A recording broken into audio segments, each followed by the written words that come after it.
My name is Clark Collis. I'm a senior writer at Entertainment Weekly magazine, and I wrote this week's cover story on Beauty and the Beast. Are you there? All right, so you've got Emma Watson physically there, dressed as Belle, acting as Belle.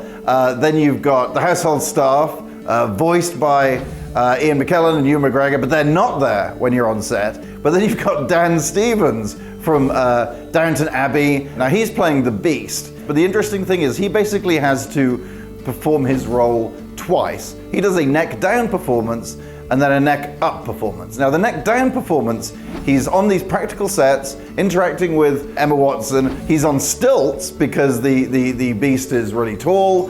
He's in a motion capture suit, and he's sort of acting out what would be as I said, the below neck performance for the Beast. Then, at a subsequent date, he goes into a studio where his face is covered in some sort of ultraviolet paint, and then he does the neck up performance as the Beast in front of like 24 tiny cameras that are mapping his entire face. And then those two sort of performances, one neck up and one neck down, are then put into a computer, and there's lots of jiggery pokery, and then eventually you get the performance of the Beast. If you think that's confusing, then maybe you'd prefer the explanation.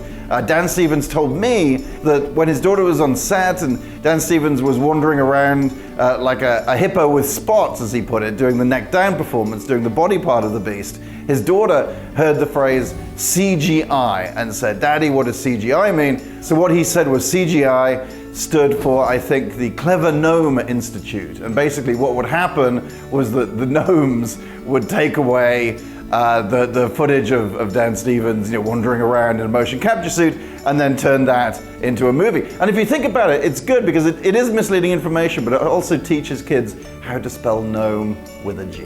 Yeah, this has been Clark Collis, senior writer for Entertainment Weekly. For much, much, much more on Beauty and the Beast, pick up this week's issue of Entertainment Weekly or click on to ew.com.